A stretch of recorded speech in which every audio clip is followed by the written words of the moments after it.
4.3 보궐선거 창원 성산 지역에서 정의당 여영국 후보가 접전 끝에 막판 역전승으로 당선됐습니다. 통영 고성에서는 자유한국당 정점식 후보가 민주당 후보를 큰 표차로 따돌리고 당선됐습니다. 보궐선거에서 여당과 단일화한 정의당과 자유한국당이 한 석씩 나눠 가지면서 여야가 균형을 이뤘다는 평가가 나오고 있습니다. 당장 오늘 국회 운영위 회의부터 인사검증 실패 책임을 놓고 여야의 격돌이 예상됩니다. 어제 저녁 경북 포항에서 산불이나 주민 100여 명이 대피하고 부산 운봉산 산불도 재발하에 꺼지는 등 전국에서 산불이 잇따르고 있습니다. 오늘도 건조특보 속에 강한 바람이 예보돼 있어 산불 예방에 비상이 걸렸습니다. 변종 마약을 상습적으로 투여한 혐의로 SK 창업주의 손자가 구속됐습니다. 경찰은 남양유업 외손녀 황하나 씨도 출국 금지하고 현대가 3세도 입건하는 등 재벌가 자제들을 상대로 수사를 확대하고 있습니다. 국회에서 탄력근로 확대 법안 논의가 진통을 겪고 있는 가운데 노동계의 반발이 심해지고 있습니다. 민주노총 조합원들은 국회 앞에서 시위를 벌이다 충돌해 경찰에 연행되기도 했습니다. 꿈의 통신으로 불리는 5세대 5G 서비스가 세계 최초로 우리나라에서 상용 서비스를 시작했습니다. 현재 4세대보다 데이터 전송 속도가 20배나 빨라서 의료와 자동차 등 연관 사업에 긍정적인 영향을 줄 것으로 기대됩니다.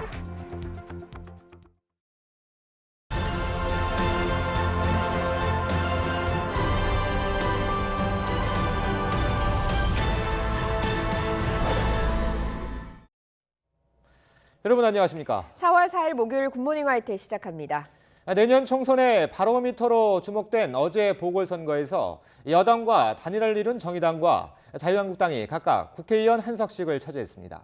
먼저 창원 성산의 정의당 여영국 후보는 마지막까지 손에 땀을 쥐는 접전 끝에 신승을 거뒀습니다. 전통적으로 보수 진영이 강세를 보인 통영 고성에서는 자유한국당 정점식 후보가 비교적 손쉽게 당선됐습니다. 김영수 기자의 보도입니다. 진보정치 1번지 창원 성산.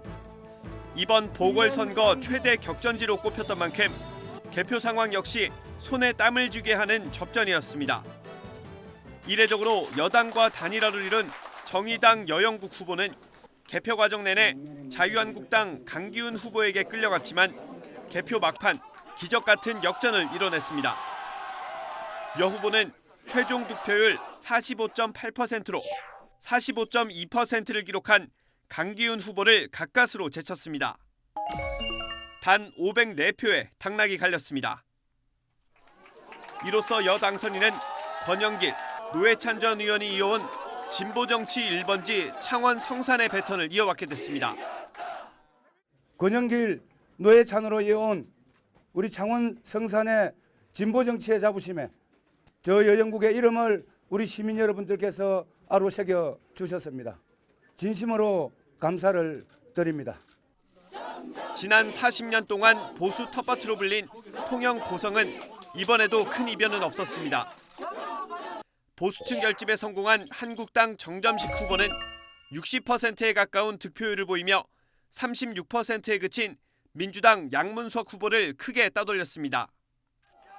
정당 선인은 조선업 위기로 침체한 지역 경기를 의식한 듯 첫 일성으로 지역 경제 활성화를 내놨습니다.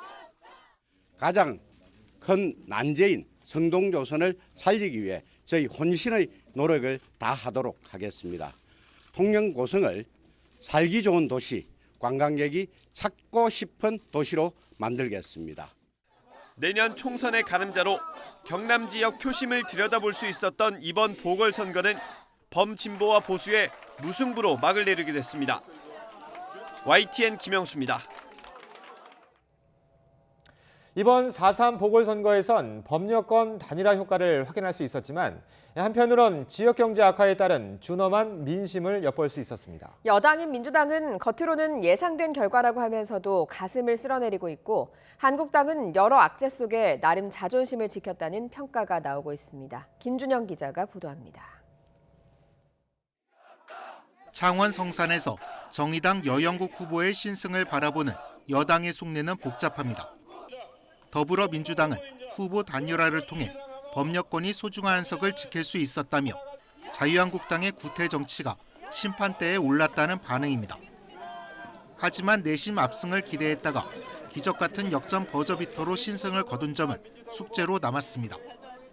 무엇보다 당선까지는 아니더라도 의미 있는 득표를 기대했던 통영 고성에서의 참패와 기초의원 세 곳에서 당선자를 내지 못한 점이 뼈아픕니다. 이번 선거를 계기로 당장 4월 임시국회에서 민생개혁 입법에 속도를 내며 인사난맥과 경기 침체 등으로 싸늘해진 민심을 달랠 것으로 보입니다. 혁신성장 법안도 정쟁과 무관한 만큼 꼭 통과시키도록 해야 합니다. 우리 당은 남은 기간 민생경제 법안 처리를 위해 최선을 다하겠습니다. 황교안 대표가 선거 데뷔전을 치른 자유한국당은 이번 선거 결과에 나름 선전했다는 분위기입니다. 먼저 전통적인 강세 지역이지만 지난해 6.13 지방선거에서 시장과 군수를 모두 여권에 내줬던 통영 고성에서 낙승을 거뒀고 이례적으로 여당과 진보정당 후보가 단일화를 이룬 창원 성사에서는 불과 500표 차로 석패하며 자존심을 지켰다는 평가입니다. 박근혜 전 대통령 탄핵과 연이은 선거 참패로 당 존리 위기에까지 몰렸다가 재개의 발판을 마련하며 향후 강력한 대여 공세에 나설 것으로 보입니다. 우리 새로운 자유한국당의 체제가 들어서면서 저는 이 정도의 선전을 할 수 있었다고 생각을 합니다. 민주당에게도 아마 국민들의 마음을 또 다시 읽게 하는 계기가 되지 않을까 이런 생각을 해봤습니다. 지역 기반이 상대적으로 취약하다고는 하지만 실망스러운 성적표를 받아든 바른미래당은 큰 내상을 입었습니다.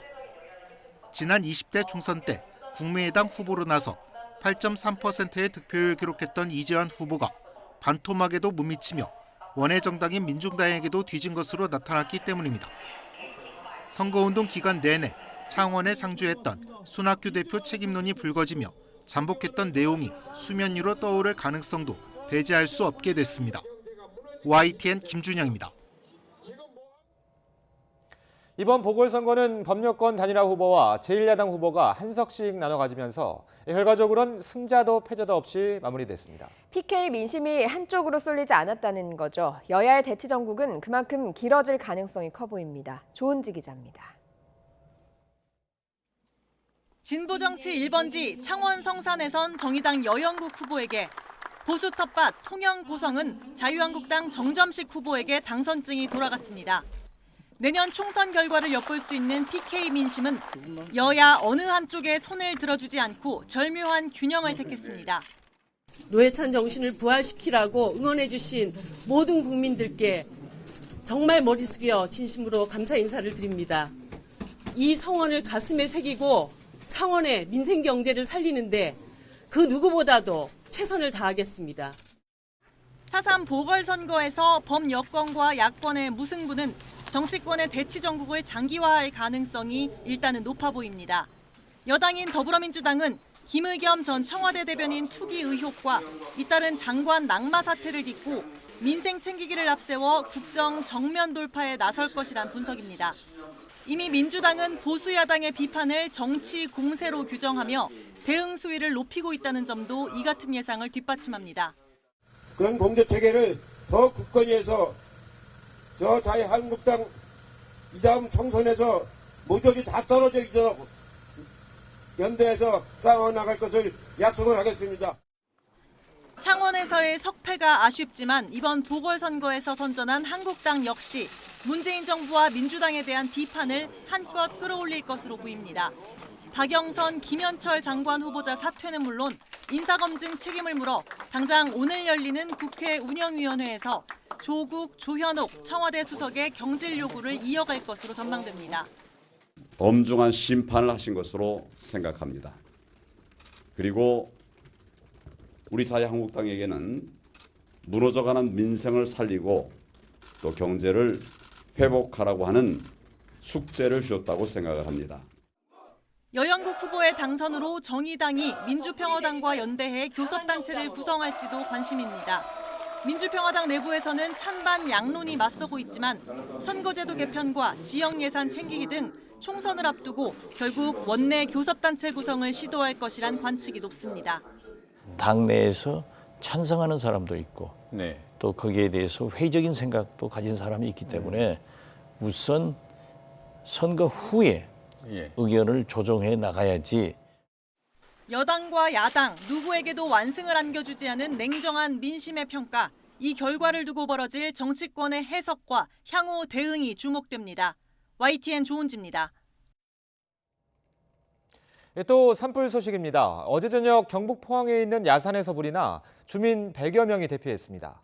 1,100여 명에 달하는 소방대원과 공무원이 투입돼 밤새 진화 작업이 이어졌습니다. 유충섭 기자가 보도합니다. 산등성이를 따라 불길이 빠르게 번집니다. 어제 저녁 경북 포항시 대송면 야산에서 불이 났습니다. 관할 소방당국이 대응 1단계를 발령하고 인력 전체를 투입했지만 날이 어둡고 바람까지 불어 진화에 어려움을 겪었습니다. 2헥타르가 넘는 산림이 탔고 주민들이 마을 회관이나 인근 지역 등으로 한때 대피했습니다. 소방대원과 시청 직원 등 1,100여 명이 밤새 총력전을 펼쳐 다행히 큰 불길은 잡았습니다. 20헥타르 숲이 잿더미로 변한 부산 운봉산에서 어제 저녁 불씨가 다시 번졌습니다. 잔불 정리를 하던 산불 감식단과 경찰 등이 투입돼 2시간여 만에 불을 껐습니다. 소방당국은 화재 현장에 바람이 강해져 불씨가 다시 붙은 것으로 보고 있습니다. 어제 오후 경기도 가평군 설악면에 있는 야산에서도 불이 났습니다. 소방과 산림당국은 헬기 7대를 투입해 3시간여 만에 큰 불길을 잡았습니다. 이 불로 산림 3.5헥타르가 탔습니다. 어젯밤 경기도 포천에 있는 장난감 제조 공장에서도 불이 나 50여 분 만에 진화됐습니다.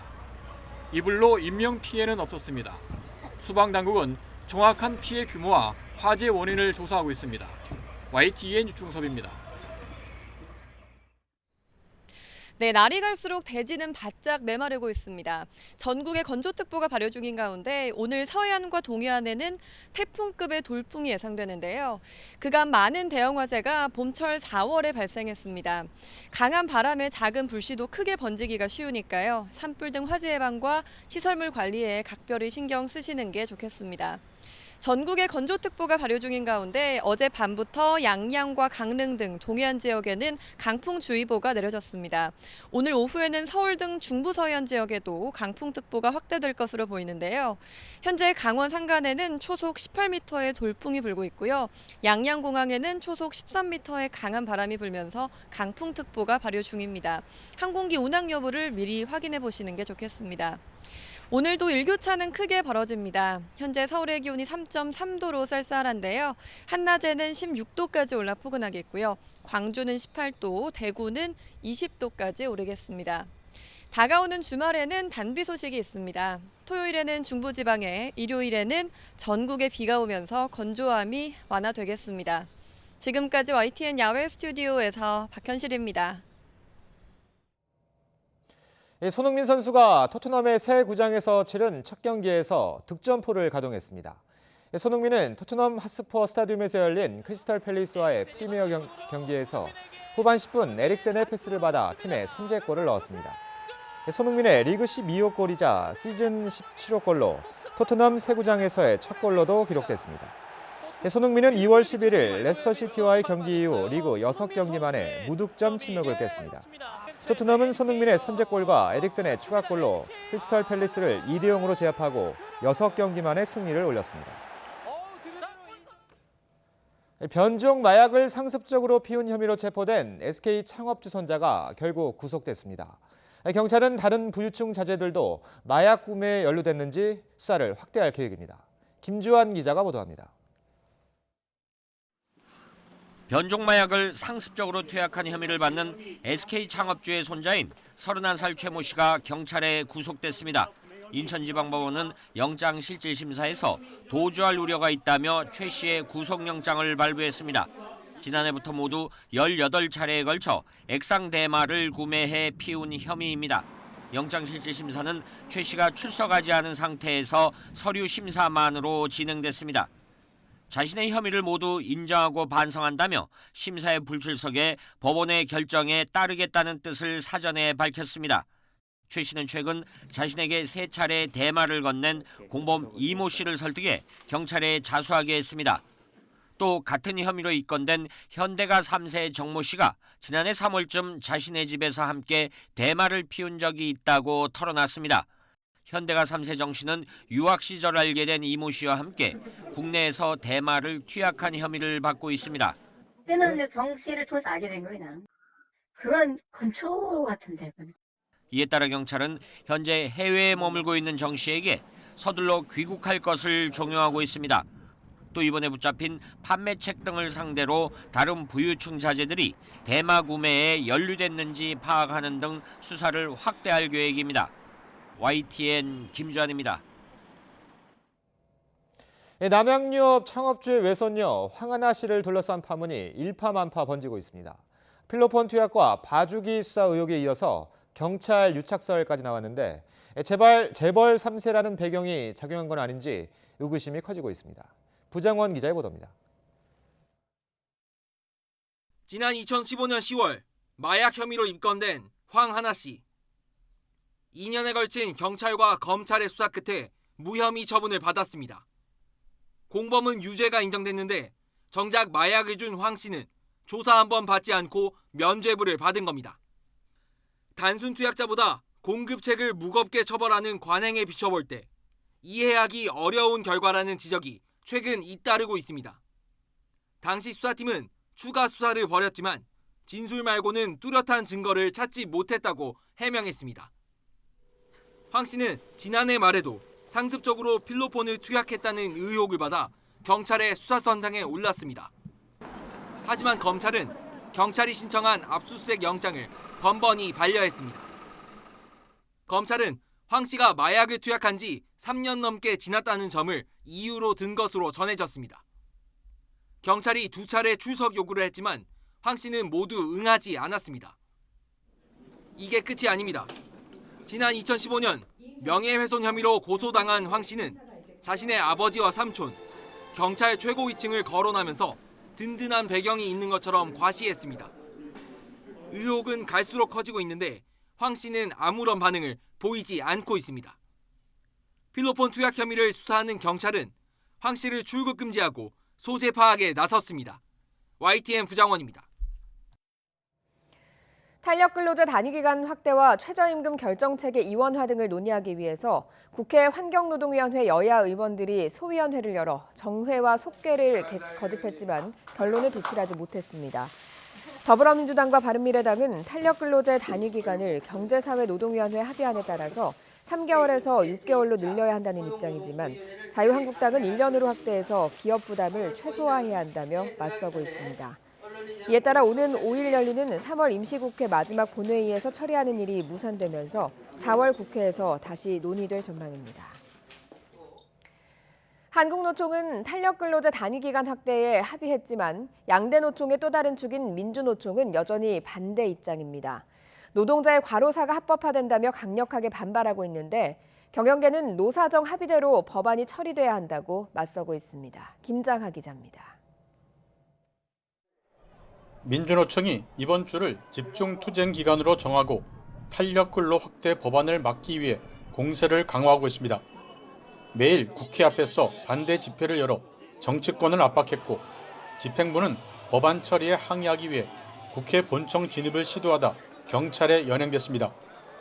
민주노총은 탄력근로 단위 기간이 6개월로 늘어나면 노동자의 건강권을 크게 해쳐 과로사가 합법화된다고 반발하고 있습니다. 또 탄력근로 확대 법안은 경영계의 청탁을 받은 법안이라고 강하게 비판했습니다. 실노동 시간 단축을 위한 그것을 집행하기 위한 노력을 더 경주해야 될 것이고 그리고 그 이후에 탄력근로제 기간 확대는 경영계 측의 요구만 일방적으로 받은 그러한 정부 입법이다. 저희들은 이렇게 주장합니다. 경영계는 기업 현장에 도움이 될 것이라며 탄력근로 확대는 반드시 필요하다고 밝혔습니다. 특히 이달 들어 근로시간 단축 처벌 유예기간이 끝나 근로시간 단축을 지키기 위해서도 절실하다는 입장입니다. 그러면서 탄력근로 확대는 경제사회노동위원회에서 노사정 합의로 이루어졌다는 점을 강조했습니다. 경사노위에서 노사정 간 합의가 이루어졌습니다. 그 합의는 국회의 요청에 의해서 이루어진 것이고요. 따라서 국회가 그 합의를 존중해서 조속히 입법을 마무리해야지 우리 기업들이 안심하고 경영을 할 수 있다고 봅니다. 탄력근로 확대 법안에는 노동자의 건강을 보호하고 임금을 보존하는 방안이 마련돼 있지만 노조가 없는 중소 영세기업 노동자들에겐 제대로 적용하기 어렵다는 지적이 많아 논란은 이어질 것으로 보입니다. YTN 김장합니다. 노동법 개정을 저지하겠다며 국회 진입을 시도했다가 경찰에 연행됐던 김명환 위원장 등 민주노총 소속 조합원 25명이 모두 석방됐습니다. 경찰은 어젯밤 11시쯤 김명환 위원장이 석방됐고 이후 다른 민노총 조합원 24명도 석방했다고 밝혔습니다.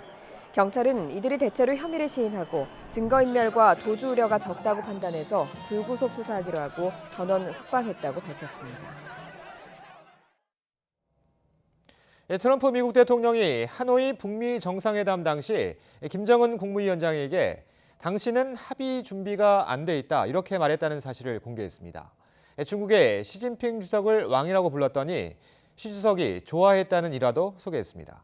김태현 기자의 보도입니다. 트럼프 미국 대통령이 북한, 중국과의 협상에서 했던 말과 행동을 특유의 화법으로 자랑했습니다. 지난 2월 말 하노이 북미 정상회담 당시 김정은 위원장에게 당신은 합의할 준비가 안 돼 있다고 말했다고 회고했습니다. Dealing with Kim Jong-un, we had a walk. He wasn't ready for a deal. That's okay because we get along great. He wasn't ready. I told him you're not ready for a deal. 이어 김정은 위원장이 겪어보지 않은 방식으로 대응했고 결국 우리는 합의할 것이라고 말했다고 강조했습니다. That's the first time anybody has ever told him that and left. Never happened to him before. Nobody's ever left. But I said, you're not ready for a deal, but we'll make a deal.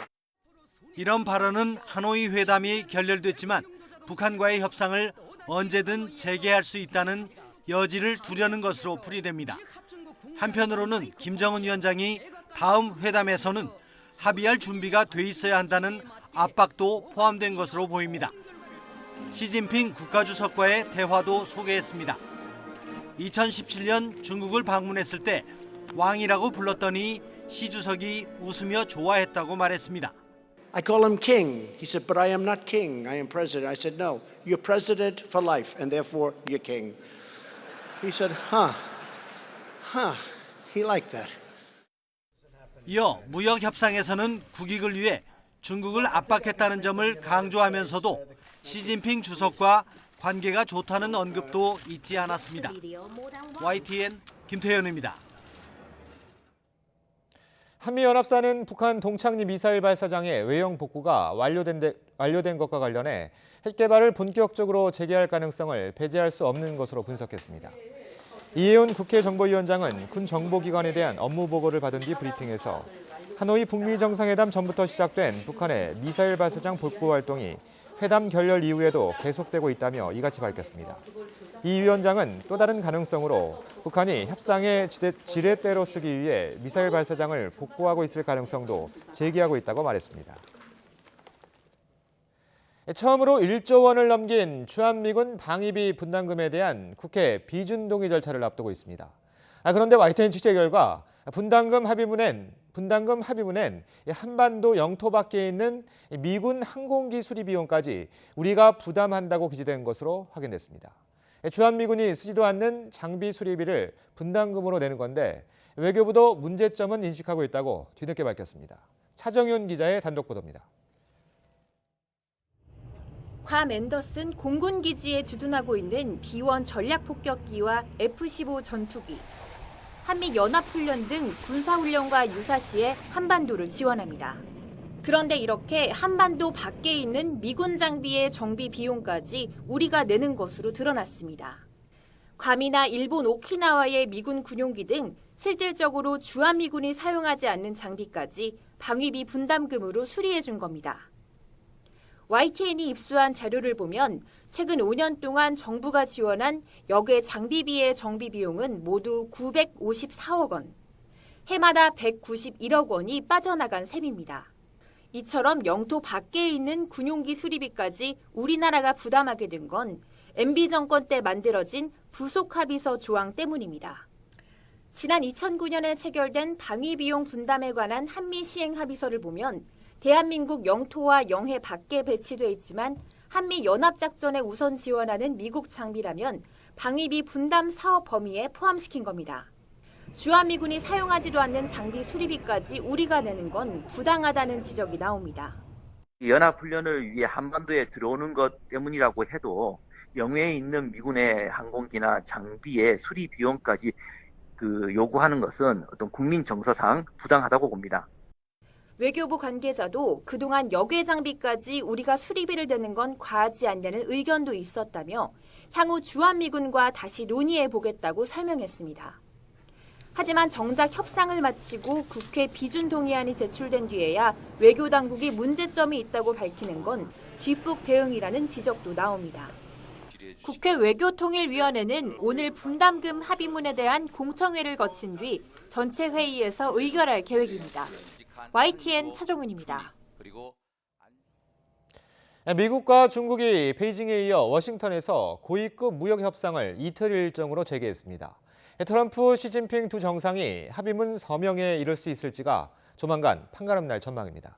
워싱턴에서 김희준 특파원이 보도합니다. 미국과 중국의 고위급 무역협상 대표단이 일주일 만에 다시 워싱턴에서 만났습니다.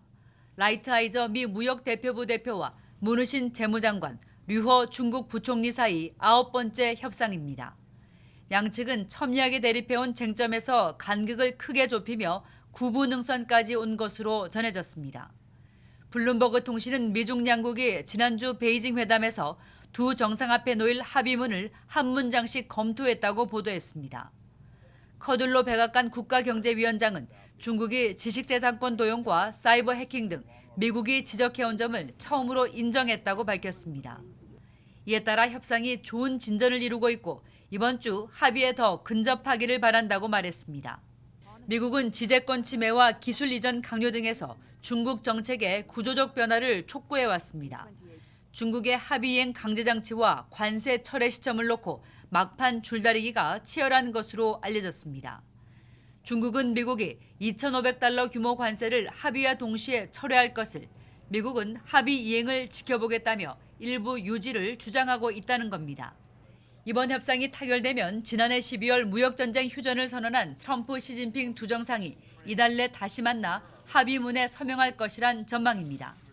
하지만 악마는 디테일, 세부 사항에 있다는 말처럼 막판 타결이 무산되면 미중 정상의談判은 6월 G20 정상회의까지 늦춰지며 세계 경제의 불안정성도 이어질 것이란 우려가 나옵니다. 워싱턴에서 YTN 김유진입니다.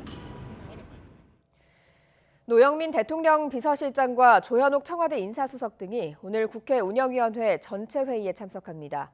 청와대 업무보고가 진행되는 이번 회의에서 한국당을 포함한 야당 의원들은 최정호, 조동호 장관 후보자 낙마 등과 관련해서 문재인 2기 내각 인사검증이 실패했다며 책임을 추궁할 것으로 보입니다. 조현옥 인사수석과 함께 야당이 경질을 요구하고 있는 조국 민정수석은 청와대의 기존 관행에 따라서 불참할 것으로 보입니다. 부동산 투기 논란으로 사퇴한 김의겸 전 청와대 대변인에 대해서 한국당이 추가 의혹을 제기했습니다. KB국민은행이 김 전 대변인에게 더 많은 돈을 대출해 주려고 서류를 조작했다는 겁니다. KB국민은행은 정상 대출이었다고 조목조목 반박했는데 금융당국은 확인 작업에 들어갔습니다. 김주영 기자입니다. 김의겸 전 청와대 대변인이 지난해 7월 구입한 서울 흑석동 재개발 지역의 상가주택입니다. 26억 원짜리로 KB국민은행에서 부인 명의로 대출 10억 원을 받았습니다. 자유한국당은 KB국민은행이 김 전 대변인에게 더 많은 돈을 빌려주려고 서류를 조작했을 가능성이 있다고 주장했습니다. 상가 3개와 시설 한 곳에서 월 275만 원의 임대료를 받는데 입주 가능한 상가를 10곳으로 꾸며 월 525만 원의 수입이 나는 것처럼 조작해 10억 원을 빌렸다는 겁니다. 특히 그 지점장이 김의겸 씨와 고교 동문 관계라는 점이 이러한 의심을 더욱 강하게 하고 있습니다. KB국민은행은 해명 자료를 내고 즉각 반박했습니다. 외부 감정평가법인의 건물 개왕도에 임대 가능 목적물이 10개로 구분돼 있고 대출도 정상적으로 처리됐다고 맞받았습니다. 창고 역시 사용 가능하기 때문에 임대 가능 목적물에 포함된다고도 지적했습니다. 또 연간 임대소득을 이자 비용으로 나눈 이른바 이자 상환 비율 RTI를 권고 수준으로 끌어올리기 위해 상가수를 늘렸다는 의혹도 사실이 아니라고 설명했습니다. 당시 RTI 가이드라인은 강제 규정이 아닌 권고 사항이었던 만큼 조작할 이유가 없었다고 덧붙였습니다. 지난해 대출 취급 당시에 RTI가 미달 시에도 정상적으로 대출을 취급할 수 있었습니다. 한국당과 KB국민은행의 입장이 팽팽히 맞서며 논란이 확산되자 금융감독원도 구체적인 사실관계 파악에 나섰습니다. 정치권과 금융권으로 불똥이 튄 김의겸 전 청와대 대변인의 부동산 논란은 결국 금융당국의 조사를 통해 확인될 가능성이 커졌습니다. YTN 김주영입니다. KT의 채용비리 의혹을 수사하는 검찰이 최근 이석채 전 KT 회장을 불러서 조사한 것으로 확인됐습니다. 서울 남부지방검찰청은 지난달 22일 이 전 회장을 피의자 신분으로 불러 조사했다고 밝혔습니다. 검찰은 지난 2012년 당시 KT 총수였던 이 전 회장을 상대로 부정 채용에 개입했는지 여부 등을 추궁한 것으로 알려졌습니다. 검찰은 이 전 회장의 추가 소환 조사와 함께 한국당 김성태 의원을 직접 불러 조사할지도 검토하고 있습니다. 아이를 폭행하는 영상이 공개되면서 공분을 산 금천구 아이돌 보미가 경찰 조사를 받았습니다. 피해 부모가 집안에 CCTV를 설치한 보름 사이에만 모두 32건의 학대 정황이 발견됐습니다. 경찰은 구속영장을 신청할 예정입니다. 박광렬 기자입니다. 패딩 모자와 마스크로 중무장한 중년 여성이 황급히 경찰서를 빠져나갑니다. 14개월 된 아기를 상습 폭행한 혐의로 입건된 58살 김모 씨입니다. 왜 그렇게 아이를 때리셨나요? 교육 차원에서 아이 때렸다고 했는데 혹시 그게 맞으신가요? 다른 피해자도 때리셨나요? 김 씨는 맞벌이 부부가 집을 비운 사이 짜증나게 한다는 이유로 아기를 괴롭히고 때렸습니다. 경찰이 집안 CCTV를 살펴봤더니 지난 2월 말부터 지난달 중순 사이 모두 32차례의 학대 행위가 있었던 것으로 파악됐습니다. 그 센터에서 그 기록하는 거에는 굉장히 평이 좋은 분으로 사실은 나와 있었어요. 또 그나마 지금 CCTV 분량에서 이 정도가 나왔기 때문에 구중이 가능한 거지 만약 그런 거 없이 단순 멍자국이나 이렇게 됐으면 조금 더 오래 지속됐을 가능성도 큰 사건이에요. 김 씨는 여성가족부에서 운영하는 아이 돌봄 서비스 소속입니다. 자녀를 둔 부모들은 정부의 무책임한 관리도 문제라고 지적합니다. 장애인이라든지 한부모 가정들 이런 사람들에 대해서 아니면 나이가 조금 있으신 분들이 우대사항으로 되어는 있더라고요. 근데 그게 우대사항으로 되면 안 되는 거예요. 이 사람의 인성을 보고. 김 씨가 피해 가정에서 일한 건 지난 1월부터 3개월간. 하지만 CCTV 기록이 남지 않은 기간의 범행 여부에 대해선 철저히 부인했습니다. 갑자기 그날 결심을 해서 아이를 때리기 시작해서 CCTV에 그때까지 딱 때렸다는 게 말이 안 되잖아요. 혐의를 어떻게든 줄이고 싶어서 하시는 행동으로밖에 안 보여요. 경찰은 추가 조사를 벌인 뒤 김 씨에 대한 구속영장을 신청할 예정입니다. YTN 박광렬입니다. 등굣길 건널목을 건너던 여고생이 버스에 치여 크게 다쳤습니다. 공항버스가 신호를 무시하고 돌진한 건데요. 주변에 학교를 가던 다른 학생들도 많았습니다. 김다연 기자입니다. 이른 아침 등굣길, 교복 차림의 학생들이 건널목에 서 있습니다. 보행자 신호에 파란불이 들어오고 발걸음을 옮기는 순간 빠른 속도로 달려오던 공항버스가 여고생 17살 김모양을 들이받습니다. 녹색 신호가 켜고 나서 버스가 진입을 했어요. 깜짝 놀랐어요. 그래서 보다 보니까 옆에 학생들이 많이 있었는데 그 학생들이 신호를 건너는 중에 그 버스가 많이 빨리 진입을 해서 사고 현장입니다. 신호가 바뀌고 길을 건너려던 김양은 채 몇 미터를 가지 못하고 이곳에서 공항버스와 그대로 부딪혔습니다. 크게 다친 김양은 병원으로 옮겨져 치료를 받고 있습니다.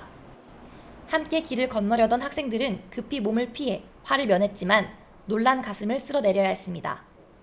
운전자는 경찰 조사에서 교차로 신호가 노란불인 줄 알고 속도를 줄이지 않았다고 진술했습니다. 하지만 다른 차량의 블랙박스 영상을 보면 버스가 교차로에 진입하기 전 보행자 신호는 이미 파란불로 바뀐 상태였습니다. 가족까지는 모르겠습니다. 여론은 좀 좋죠. 교통단속특례법으로 이제 입건 예정. 경찰은 추가 조사를 거친 뒤 운전자 조 씨의 신병 처리 여부를 결정할 방침입니다.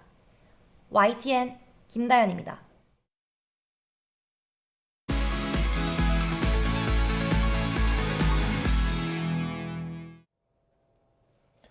오늘 아침 주요 뉴스입니다. 4.3 보궐선거 창원 성산 지역에서 정의당 여영국 후보가 접전 끝에 막판 역전승으로 당선됐습니다. 통영 고성에서는 자유한국당 정점식 후보가 민주당 후보를 큰 표짜로 따돌리고 당선됐습니다. 보궐선거에서 여당과 단일화한 정의당과 자유한국당이 각각 한 석씩 나눠 가지면서 여야의 전국 주도권 다툼이 심화할 것으로 보입니다. 당장 오늘 국회 운영위 회의부터 인사검증 실패의 책임을 놓고 격돌이 예상됩니다. 어제 저녁 경북 포항에서 산불이나 주민 100여 명이 대피하고 부산 운봉산 산불도 재발하였다 꺼지는 등 전국에서 산불이 잇따르고 있습니다. 오늘도 건조특보 속에 강한 바람이 예보돼 있어 산불 예방에 비상이 걸렸습니다. 변종마약을 상습적으로 투여한 혐의로 SK 창업주의 손자가 구속됐습니다. 경찰은 남양유업 외손녀 황하나 씨도 출국 금지하고 현대가 3세도 입건하는 등 재벌가 자제들을 상대로 수사를 확대하고 있습니다. 오늘 아침 주요 뉴스였습니다. 대용량의 데이터를 말 그대로 빛의 속도로 주고받을 수 있는 5세대 5G 서비스가 국내에서 첫 상용화에 들어갔습니다. 세계 최초입니다. 먼저 김현우 기자가 보도합니다. 4, 2, 1. 지난해 12월 1일 세계 첫 5세대 이동통신 5G 서비스 상용화를 위한 전파가 송출됐습니다. 세계 최초를 알렸지만 전용 스마트폰이 없어 기업용 서비스만 일부 가능했습니다. 이후 넉 달 만에 전용 스마트폰이 출시되면서 본격적인 5세대 이동통신 시대가 열린 겁니다. 5G는 초고속으로 대용량의 데이터를 순식간에 주고받을 수 있는 꿈의 통신으로 불립니다. 현재 4세대 LTE보다 데이터 전송 속도가 20배가량 빠릅니다. 고화질 영화 한 편을 내려봤는데 1초면 충분합니다. 5G 서비스는 의료와 자동차 등 다양한 산업과 결합해 새로운 성장 동력을 만들어낼 수 있습니다. 이동통신업계가 수십조 원을 투자해 망을 구축하고 다양한 서비스를 개발하는 이유입니다. KT가 현재 LTE보다 싼 월 8만 원의 5G 무제한 요금제를 출시하면서 요금 경쟁도 불이 붙었습니다. 데이터는 완전 무제한이고요. 해외에 가시더라도 로밍 데이터도 무제한으로 쓰실 수 있도록 준비를 했습니다. 5G 상용화 첫 해 가입자 확보를 위한 이동통신업계의 마케팅 경쟁도 한층 치열해질 전망입니다. 우리가 지금 5G 인프라를 열고 VR, AR을 보여드리고 있지만 실질적으로는 이 VR, AR보다 훨씬 더 나은 서비스가 나올 것입니다. 지난 2011년 4세대 LTE 상용화 이후 8년 만에 5세대 이동통신 서비스로 진화하면서 한동안 침체에 빠진 스마트폰 시장도 활기를 띨 전망입니다. YTN 김현우입니다. 5G는 IT를 통해서 모든 사물과 사람을 연결하는 이른바 초연결 사회를 구축할 수 있는 기술인데요. 이 서비스가 보편화되면 어떤 점들이 달라질까요? 이어서 이하린 기자가 보도합니다. 최대 8명이 동시에 참여할 수 있는 그룹 화상통화. 통화 중 자신의 모습을 일반 사진처럼 포토샵이나 이모티콘으로 꾸밀 수 있고 아예 3D 아바타로 바꾸는 것도 가능합니다. 이제 친구들이랑 단톡방처럼 이렇게 영상 통화를 할 수 있었던 게 실시간으로 딜레이가 없이 그랬던 게 굉장히 좋았던 것 같아요. 야구장 전광판에 상상 속 동물인 황금빛 비룡이 날아들어 포효하는데 TV나 스마트폰으로 중계를 보는 야구 팬들도 이를 생생하게 볼 수 있습니다. 모두 5G의 주력 서비스인 증강현실, AR로 형상화한 것입니다. 경기장 구석구석 원하는 곳을 확대해보거나 순간순간 놓친 장면을 다시 보고 공연하는 아이돌 스타의 작은 몸짓과 표정 하나까지 감상할 수 있는 것도 5G 기술 덕분입니다. VR, AR, 프로야구, 골프, 아이돌 라이브, 게임 이렇게 준비되고 있는데요. 홈 트레이닝, 교육, 또 클라우드 게임 이런 쪽에 관심들이 많으셔서 계속 새로운 서비스를 발굴하고 출시 준비에 있습니다. 이 같은 일상 속 아기자기한 편리함은 물론 보안과 교통, 의료 등 기존 산업 전반에서 혁신적 변화도 예고됐습니다. 스마트 오피스에는 AI 무인 자판기와 바리스타 로봇이 배치되고 따뜻한 아메리카노를 준비해드릴게요. 빌딩 제어 시스템이 진화하면서 무인 점포도 늘어날 전망입니다. 자율주행에 활용될 경우 스마트 주차와 카쉐어링 서비스, 차량 보안 등에도 획기적인 변화가 예상됩니다.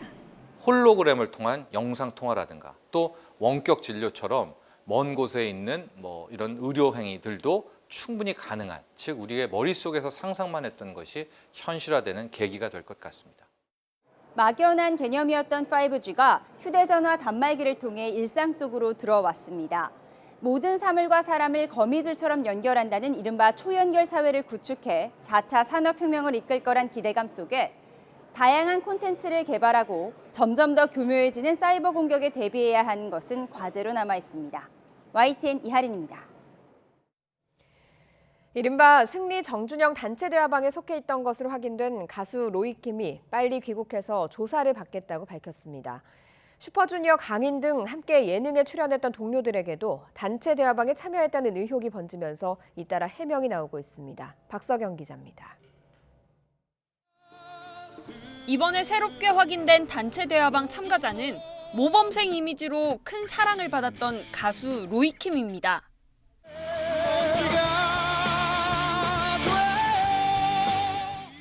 지난 2012년 엠넷 슈퍼스타 K 시즌4에서 정준영과 함께 듀엣 공연을 펼치며 활약했고 방송 이후에도 SNS를 통해 친분을 과시했습니다.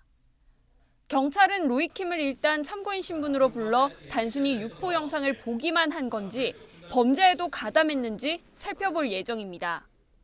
현재 미국에서 공부하고 있는 로이킴은 빠르게 귀국해 필요한 조사를 모두 받겠다고 밝혔습니다. 이와 함께 슈퍼주니어 강인과 2AM 정진훈, 모델 이철우도 도마 위에 올랐습니다. 지난 2016년 JTBC 예능 히트메이커에 정준영과 함께 출연했을 당시 단체 대화방에 참여했다는 의혹이 불거진 겁니다. 강인과 이철우 측은 프로그램 촬영 당시 단체 대화방이 있었지만 종료 후 없어졌고 불법 촬영이나 유포에 가담한 적은 없다고 반박했습니다. 정진훈 측은 현재 당사자가 군대 훈련소에 있는 만큼 사실 확인에 시간이 걸릴 것으로 보인다고 전했습니다. 한때 진한 우정을 자랑했던 정준영의 연예계의 황금 인맥들. 이제는 줄줄이 단체 대화방의 늪에 빠져 허우적대고 있습니다. YTN 박서경입니다. 군과 경찰이 제주 4.3 사건에 대해서 사건 발생 71년 만에 처음으로 유감과 애도의 뜻을 밝혔습니다. 다만 사죄나 사과 표현이 들어간 공식 입장은 내놓지 않았는데요. 논란과 갈등을 해소하는 계기가 될지 주목됩니다. 보도에 김세호 기자입니다. 제주 4.3 사건 희생자 추모 공간이 마련된 광화문 중앙광장. 서주석 국방부 차관이 방미중인 정경두 국방부 장관을 대신해 이곳을 찾았습니다. 서 차관은 이 자리에서 희생자 유족들에게 유감과 애도를 전했습니다. 국방부는 진상규명을 위한 정부의 노력에 정말 적극 동참할 것이고요. 그 무고한 희생에 대해서는 저희도 사과의 마음을 분명히 갖고 있다는 말씀을 드립니다. 군의 이 같은 입장은 4.3 사건이 일어난 지 71년 만입니다. 앞서 국방부도 한 문장짜리 입장문을 발표했는데 유족들은 군의 조치가 여전히 미흡하다며 한층 더 달라진 모습을 촉구했습니다. 이런 그 당시의 정의와 진실이 뭔지를 왜 저희 어르신들이 돌아가셨는지를 알고 싶어하는 겁니다. 그런 구체적인 어떤 실행을 해주시기를 좀 간곡히 바랍니다. 앞서 민가병 경찰청장도 경찰 수장으로서는 처음으로 4.3 사건 추념식에 참석해 사죄의 뜻을 전했습니다. 무고하게 희생된 양민들의 영전 앞에 다시 한번 머리 숙여 깊은 애도를 표합니다. 상가 명복을 빕니다. 군경의 공식 입장문에는 그러나 사과나 사죄의 표현은 없었습니다. 4.3 사건이 무장 봉기였고 이를 진압했다는 기존의 입장을 놓고 여전히 내부 논의가 진행 중임을 읽을 수 있는 대목입니다. 책임을 인정하면 진압 공적 서훈이 취소되거나 책임자 처벌 등은 물론 진압 작전 자체의 정당성 논란까지 확산할 우려를 감안한 것으로 보입니다.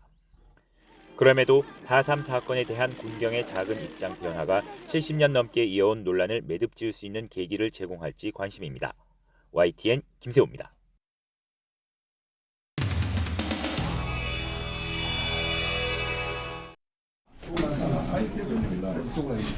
이쪽으로 오십시오. 같은 신앙을 가지고 계시는 황교안 대표님이 이렇게 자유한국당의 대표가 되셔서 정말 저희들이 기대가 큽니다.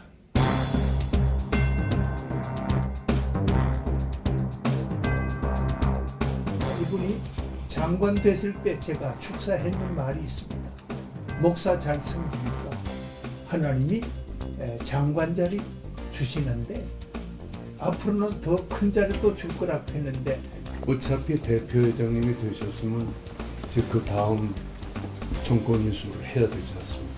민주당과 청와대가 지향하고 있는 바에 대해서 조목조목 거기에 대해서 이의제기를 좀 더 명쾌하게 해주는 것이 그에 따라서 이 표가 향배가 상당히 더 급진적으로 돌아오리라고 생각을 하고 장로님 대통령을 우리가 3번을 세웠습니다. 이승만 장로님 계셨죠. 그 후에 이제 이명박 장로님, 김영삼 장로님은 세상 사람들이 다 실패했다고 그렇게 말을 합니다. 왜 그런가 봤더니 대통령 되는 과정까지는 한국교회가 열심으로 해서 이렇게 하셨는데 그 후에 이제 청와대 들어간 뒤에 교계 지도자님들께서 방관하시더라고 보니까 제대로 감독도 안 하시고 또 겨우 뭐 1년에 한 번씩 청와대 가서 식사나 하시고 오시고 이래서 아마 기독교 출신 장로님들 대통령이 실패했지 않느냐. 우리 황교안 대표님은 청와대 하나님께서 보내주시더라도 끝까지 우리 교계 목사님들의 지도를 잘 받으시면 뭐 비박이다 친박이다 이런 걸 떠나서 제발 좀 합을 하셔서 야당답게해서 우리 한기총 우리 정한 목사님하고 서로 힘을 모아서 우리 대표님 자유민주주의를 지켜주십시오. 자유경제를 지켜주십시오. 아멘. 아멘 해요 이때는. 아멘. 한민 농민을 잘 지켜주시고 아멘. 저 빠치나 같은 놈들 잘 처단해서 할렐루야. 이 나라가 안정되게 해야 한다 이겁니다. 네. 그리고 우리 좀 사명의식을 가지고 좀 교회를 좀 잘 지켜주시면 감사하겠습니다. 종교인 과세 문제가 지금 통과돼 가지고 지금 진행되고 있다지만 종교인 과세 문제만은 그 문제 막아주셔야 됩니다. 그렇게 하면 완전히 교회를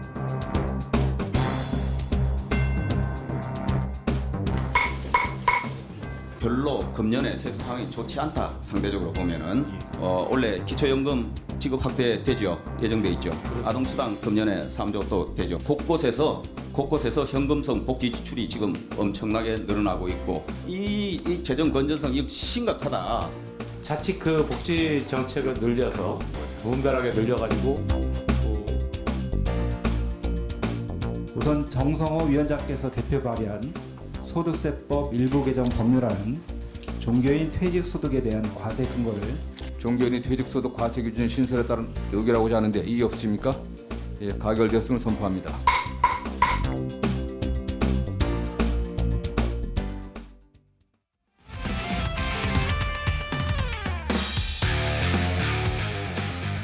스포츠 뉴스입니다. 6개월간의 대장정을 마친 프로배구 V리그가 역대 최고 흥행을 기록한 것으로 집계됐습니다. 외국인 선수들을 압도한 국내 선수들의 활약과 여자부의 인기 행진이 큰 역할을 했습니다. 김재영 기자입니다. 지난 겨울부터 올해 봄까지 코트를 뜨겁게 달군 프로배구 V리그는 역대 최다 관중을 기록했습니다. 직전 시즌보다 12% 증가한 58만여 명이 배구장을 찾았습니다. 관중 증가는 여자부가 주도했습니다.